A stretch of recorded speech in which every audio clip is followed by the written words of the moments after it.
and welcome to the news at 6 here on Rajya TV, where we get you through the day's top stories. I'm Tracy Shilshi, and let's start with the headlines. The government reaches out to the opposition on reconvening Parliament to pass the GST bill, but Congress and left seek more clarity on the bill. Indian markets move on from Monday's mayhem. Sensex regains 291 points despite Chinese markets witnessing another big slump. The rupee too strengthens. BJP sweeps civic elections in Bengaluru, wins 101 wards to 75, backed by the Congress. Prime Minister Modi congratulates the party for completing a hat-trick of wins. Gujarat's Patel community stages a massive show, strength for OBC status, warns the government will face consequences in the 2017 polls. And Pakistan Prime Minister Nawaz Sharif says Indo-Pak talks without Kashmir will be futile, claims Kashmiri separatists are not a third party but an integral part of the issue.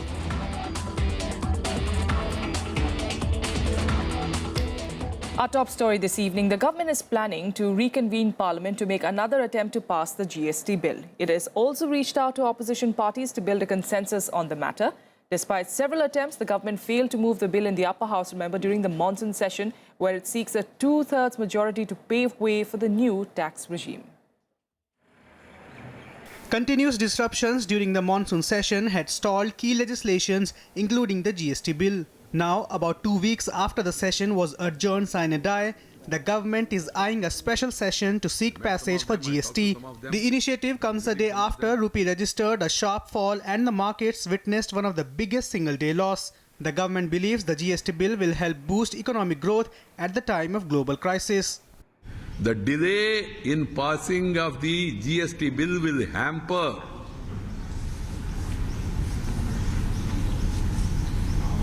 the aspiration of the people of India, and in particular the dreams of the youth who are thirsting for jobs. The registration is estimated to add between 1.5 to 2% to the GDP. I once again appeal to all political parties to please think in national interest and act in national interest. Opposition तो सारी हमारे साथ है GST पे. अगर बाकी लोग शांति से चलने दे तो कभी भी हो सकता है. एक ही पार्टी है सिर्फ जो शोर मचा रही है. The government has started consultations with the opposition parties to convene the special session. Naidu met Congress's leader in Lok Sabha, Mallikarjun Kharge, on Tuesday. A decision will be taken once all parties are on board. However, Congress has put the onus for a smooth session on the ruling party. We are not at all against the GST bill. This is our bill, whether land acquisition bill or GST bill. Only thing is that, as it is, if they could have proposed, they should not have tinkered it. So it could have been passed. Since we are fighting to pass that bill since 6-7 years. Kharge has asked for more clarity on the bill. He sought to study the bill to find out which provisions have been accepted or deleted. Congress and left parties had strongly opposed the bill in its present form. With inputs from Shyam Sundar and Vishal Dhaya, Bureau Report, Rajya Sabha Television. And now talking of the markets, after a bloodbath on Monday, the Indian markets recovered following global cues. Rupee, which has been weakening for weeks now, showed some strength against the dollar. But concerns remain as Chinese markets saw another big slump today. There was some relief in the markets on Tuesday after the Monday mayhem. Strong gains in European markets and buying at lower levels helped Indian markets recover after losing 1,600 points on Monday. After initial losses, Sensex bounced back to gain nearly 300 points and close above the 26,000 mark. Nifty also gained over 70 points in a day that saw volatility in the markets. RBI has said such fluctuations are bound to occur as economies across the globe were interlinked. However, the investors remain wary. We are on the right path. The reform agenda is progressing in the right direction. Having said that, we have always been telling that we are at this stage where we cannot be disconnected from the global events. We are a interconnected, market, and there would be occasional this kind of thing which will happen. इतना बढ़िया नहीं है जो कि काल से रात को नैस्डैक डाउ ये सब सारा गिरा हुआ था, सीलिंग फ्रीज था नीचे भी, फिर रात को रिकवरी किया। काल का कंपेयर इतना बढ़िया नहीं है, आज भी लग रहा फिर नीचे ही जाने का उम्मीद हो रहा। A day after hitting a fresh 2-year low, rupee also staged a dramatic recovery, pulling back below the key 66 per dollar mark. But concern still remains in the stock markets as China saw second consecutive day of fall. On Tuesday, Chinese markets lost over 6%, hitting an 8-month low. China has cut its main interest rate to boost growth in its economy. It is the 5th interest rate cut since November. Other Asian markets closed in the green except Japan's Nikkei, which fell by about 4%. Major European indices gained nearly 2% in early trade. The Wall Street too opened in the green after falling by over 1,000 points during Monday's maniac sell-off. Bureau Report, Rajya Sabha TV. The Patel community in Gujarat is the latest to join the reservation bandwagon. Considered a powerful and dominant community for decades, the community now wants to be included in the OBC quota, saying reservations should be on the basis of class and not caste. Thousands of people from the Patel community gathered in Ahmedabad on Tuesday, demanding reservations under the OBC quota. Considered a powerful community, the Patels account for about 12% of the population in Gujarat. But they want reservations, saying it should be on the basis of class, not caste. हम अभी उपवास पर बैठे जब तक गुजरात के CM यहाँ आकर हमारे आवेदन पत्र ना स्वीकार ले और हमारी मांगे पूरी ना के तब तक हम यहाँ पर बैठेंगे उपवास पर। और खास तौर पर इस प्रकार जो आज रैली हुई है, शांतिपूर्ण रैली हुई है, फिर भी पुलिस ने हमारे कार्यकर्ता पर लाठीचार्ज किया है। अगर बाद में कुछ गुजरात में परिस्थिति बिगड़ेगी उसकी जिम्मेदारी गवर्नमेंट की रहेगी। ये सब अपनी इनकम के आधार पर होना चाहिए। जो रिजर्वेशन होता है वो कास्ट के ऊपर आधारित नहीं होना चाहिए। मैं एक पाटीदार में जन्मा हूँ, उसका मतलब ये नहीं है कि मैं बहुत अमीर हूँ। मतलब ये रिजर्वेशन नहीं होना चाहिए कास्ट के आधार पर। Patels have been a dominant community in the state for decades. Even political parties are aware of their clout. The protesters have now threatened the ruling BJP, saying the community is powerful enough to uproot any political party from the state. 1985 में पंजे को उखाड़ कर फेंका था, आज तक नहीं आया वो। 2017 आ रहा है, कादों में कीचड़ नहीं कभी करेगा, कमल कभी उगेगा भी नहीं। अगर इन लोगों के हित की बात हुई तो फिर से उगाएगा वही कमल शानदार से आन से। Gujarat Chief Minister Anandiben Patel had earlier rejected the Patels' demand to be included in the OBC category, citing Supreme Court guidelines. She, however, did say that her government was open to negotiations. Bureau Report, Rajya Sabha TV. The BJP today retained control over Bengaluru's civic bodies, winning 101 wards in the polls. Congress bagged only 75 seats out of the total 197. Former Prime Minister H.D. Devegowda's Janata Dal could manage only 14 seats. In a series of tweets, the Prime Minister said that the poll results completed a hat-trick of wins for the BJP following its victory in Rajasthan and the Madhya Pradesh civic polls earlier this month. I dedicate this clear mandate to the people of Bangalore, to the workers of Bharatiya Janata Party. They have created this historic win, and we accept this historic win with great humility and responsibility. Our beloved Prime Minister Narendra Bhai Modi has a vision for development, especially for urban areas also. In fact, for the first time, the Chief Minister and the PCC President went around the entire 27 constituencies, and we did everything right. But the people of Bangalore city, first of all, the voter turnout was less, and they have thought differently, and they voted differently, and we have accepted that. In other news, Delhi Chief Minister Arvind Kejriwal today sought Prime Minister Narendra Modi's intervention in the AAP government's tussle with the Lieutenant Governor Najib Jung. Kejriwal was accompanied by Delhi's Deputy Chief Minister Manish Sisodia. He later told the media that he in fact sought the centre's cooperation irrespective of differences in their political ideologies. He also raised the issue of his government's differences with the Delhi police and the controversy over the appointment of the chief of the Delhi Bureau. Kejriwal assured Modi that the Delhi government will fulfill the Swachh Bharat and Digital India projects in Delhi.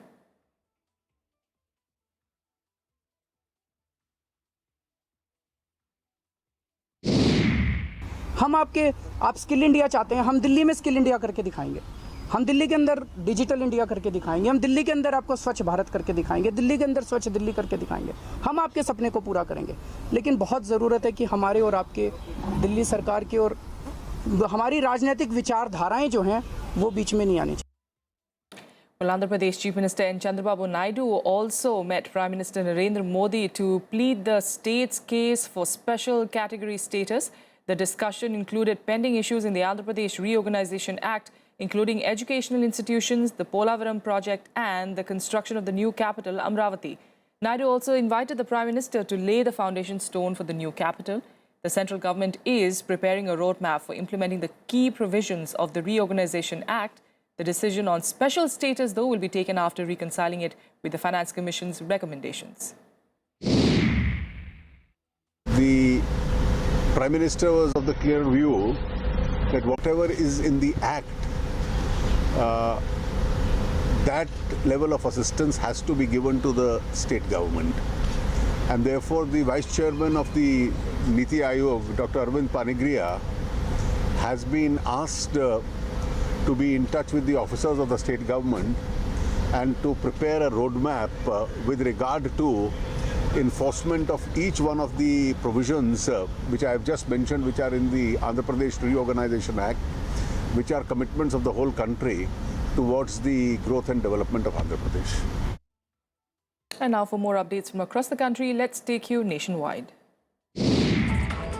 On the 72nd day of the protest for the One Rank One Pension scheme, former serviceman Havaldar Ashok Kumar Chauhan became the second person to be hospitalized today. Chauhan had been on hunger strike for the last 8 days at Jantar Mantar. That's of course going on even now.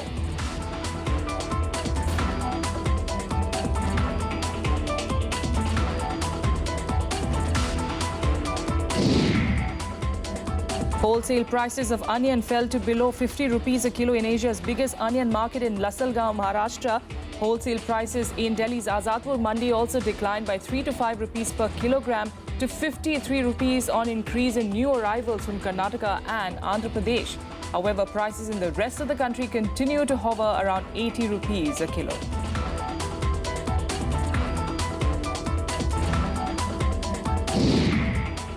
Sri Lankan naval personnel injured 12 Indian fishermen and damaged 20 boats last night.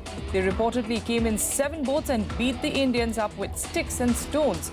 The injured fishermen were part of a larger group that had gone out to sea in 531 boats on Monday. Students of Kolkata's prestigious Presidency University held a silent protest to demand the resignation of the Vice-Chancellor Dr. Anuradha Lohia.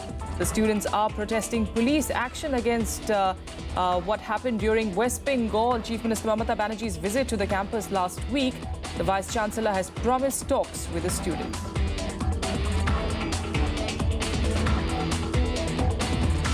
Quick break here. Up next, international news. In South and North Korea reached a deal to calm military tensions. Details of that in a bit.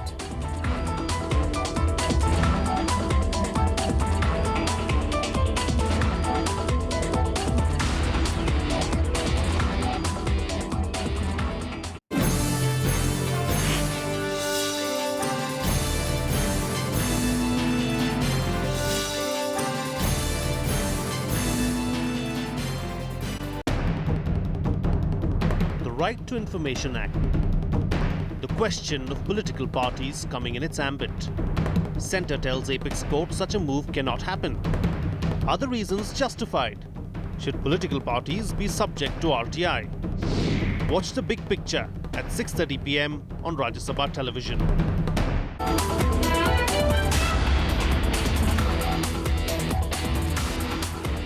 Welcome back. Now, just 2 days after the NSA-level talks fiasco, Pakistan Prime Minister Nawaz Sharif has said and in fact reiterated that Indo-Pak talks without Kashmir would be futile. His comments came after the Pakistan National Security Advisor Sartaj Aziz expressed a strong desire to go ahead with the DGMO-level talks agreed between the two countries earlier. The US has meanwhile expressed disappointment over the collapse of the talks. Reiterating his country's oft-quoted stand, Pakistan Prime Minister Nawaz Sharif has said that any dialogue without Kashmir on the agenda would be a futile exercise. just 2 days after NSA-level talks with India were cancelled, Sharif said during a meeting with his cabinet that Kashmiri separatists were not a third party but an integral part of the issue. He added that any decision on their future cannot be taken without consultation with them. Sharif's comments come on the back of his NSA Sartaj Aziz expressing confidence that the Indo-Pak border forces meeting would go ahead as planned. Aziz also warned India that there could be no official talks if India insisted on its conditions. Aziz said that Pakistan has prepared a proposal on setting up a mechanism in order to maintain peace and tranquility on the border. Even as India accuses Pakistan of violating ceasefire along the LOC over 52 times this month. He said that Pakistan would continue to deliver on the agreement reached in UFA between the premiers of both countries, especially on the release of fishermen and facilitating religious tourism. The US meanwhile urged both India and Pakistan to resume talks in a bid to boost counter-terrorism cooperation. Despite a failed attempt at carrying forward the UFA agreement, there is a silver lining. Aziz has invited Modi to visit Pakistan to attend the SAARC summit scheduled for 2016, noting that it was a multilateral conference and bilateral issues would keep out. Bureau Report, Rajya Sabha TV. All right, for more on this story, we've got Foreign Affairs expert Professor S.D. Muni joining us in studio this evening. Professor, thanks so much for being here with us. First of all, just talking about how the relations are at this very moment, the sourness between the both countries. How do we see it going forward between India and Pakistan, especially after these talks being cancelled? Well, it seems we have struck a serious roadblock. I think what Mr. Nawaz Sharif has said is expected, because this is what the position has been of that country for a long time. I may, however, remind Prime Minister Nawaz Sharif what he told I.K. Gujral way back in 1997 in Malé. He said, we know that we can't take Kashmir from you. We also know that you cannot give it to us, but let us continue to talk. Therefore, his emphasis on Kashmir talks is actually more rhetorical and more as a token that we must talk Kashmir, because that is what he thinks is a political compulsion for any civilian government in Pakistan. And I think we should accept that. But that doesn't really mean that we would not be able to open it up, provided we understand that this is their rhetorical compulsion, and in order to accommodate their rhetorical compulsion amounts to accommodating their political problems inside that country. If that happens, I think we can pick up the threads. The threads can be picked up at the United Nations next month when both the delegations go there. And otherwise, I think the earliest possible opportunity would be during the SAARC summit, which is still too far off. But I'm sure through back channels, something can be worked out. Yes.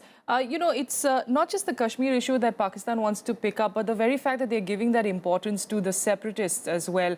With Sartaj Aziz saying that they maybe are not a third party, but they're definitely integral to the talks that we'll be having on the Kashmir issue. Do you think that is also upsetting India to a certain extent? I mean, we do speak about issues, fine, but don't involve other parties. That's absolutely correct, because, let us remind Pakistan and Pakistani leaders, where was Hurriyat conference before 2000 and 2003 when first they started? They were still talking Kashmir to us. They were still talking all kind of bilateral issues to us. We must also know that Hurriyat was brought into existence by the US, State Department particularly, and the ISI put together, because they wanted to build a huge pressure at that time on India. Hurriyat otherwise does not represent whole of Kashmir. They represent a very small section of their own extremist constituencies, and that cannot be taken. It is surprising that Pakistan has never said that we will talk to other Kashmiri leaders, either National Conference or PDP or whatever else it is. Therefore, this demand is absolutely untenable. They should be told. And now, particularly Mr. Sartaj Aziz, remind him last time when we cancelled the Foreign Secretary level talks, he himself came up with a statement saying that, yes, there must have been some mistake in the timing of our for talks with the Hurriyat people. Now, if there was a mistake in the timing, why are you repeating that mistake again? Absolutely. And just talking about the pressure that you were talking about, international pressure, we do know that the UN, of course, is upset with the cancellation of these talks even again that was supposed to take place. Of course, next month is that UNGA assembly, which, everyone's going to be attending that. How much of a pressure is it on India and Pakistan? India, of course, will say we waited till the very last minute, but they still were adamant on discussing issues which were not on the table anyway. Is India in the clear, at least in that sense? Well, India should be very clear that, look, at least I think we have, probably there is a certain shift in our position, saying very clearly that we will not talk of various other issues unless on terrorism you give us very concrete assurances that you are going to deal with it. And that is an issue which obviously came up in UFA. And this is the issue which is stuck this time also during the NSA level talks. I think the civilian government as well as military in Pakistan realizes it, that they have to fight terrorism themselves. And they must sooner than later give up this idea that some terrorists are acceptable to us, other terrorists are not acceptable to us. They are accepting the terrorist and extremist groups on their eastern border. They are not accepting those on the western border, either in Balochistan or in Frontier province or whatever else it is. I mean, this is a duality which the whole world knows. And Pakistan knows it, that the whole world knows. But I think, this is their army's creation. This is an instrument they have created against us and probably would not want to give it up sooner than, anybody else expects. All right, Professor, thanks so much for joining us with those details. Let's see, of course, how, the talks, if at all, they do take place as far as the DGMO level goes. But thanks so much for joining us. In fact, this is what's going to make India more upset. An army officer was killed in firing by Pakistani soldiers in Jammu and Kashmir this afternoon. A junior commissioned officer was shot as he was stepping out of his bunker in Nogam sector. He later succumbed to his injuries. Army spokesperson said that the Pakistani troops had resorted to firing on forward positions in Kupwara district. This comes just days after the NSA-level talks between India and Pakistan were called off. In August alone, there have been 52 ceasefire violations by Pakistan. Some quick international stories. In North and South Korea today resolved the showdown on the divided peninsula, with Pyongyang expressing regret for its recent aggression, including a landmine attack that severely injured 2 South Korean soldiers. In return, Seoul agreed to turn off the propaganda broadcasts that angered Pyongyang. Here's a report. After a series of landmine blasts, artillery fire and propaganda exchanges, the two Koreas dialing back the war rhetoric along the demilitarized zone. South Korea announced its army will roll back but will stay alert for further provocation by North Korea. 시까지는 최고 경계 태세가 유지될 것입니다. 그리고 아까 방금 말씀드린 것처럼 북한의 위협 수준, 북한도 지금 준전시 체제에 맞게 전방에 배치되어 있는 군사력을 되돌리는데 시간이 걸릴 만큼 저희들도 북한의 위협 수준을 고려해서 우리의 대비 태세, 경계 태세도 단계적으로 하향 조정할 계획입니다. Pyongyang, on the other hand, expressed regret over serious injuries suffered by 2 South Korean soldiers in landmine blasts. North Korean leader Kim Jong-un promised not to stage any more provocations. 3. 남측은 비정상적인 사태가 산생되지 않는 한 군사분계선 일대에서 모든 확성기 방송을 8월 25일 12시부터 중단한다. 4. 북측은 동시에 준존시 상태를 해제하기로 하였다. South Korea welcomed the news that the North wants to start talks on resuming reunions between families separated by the Korean War.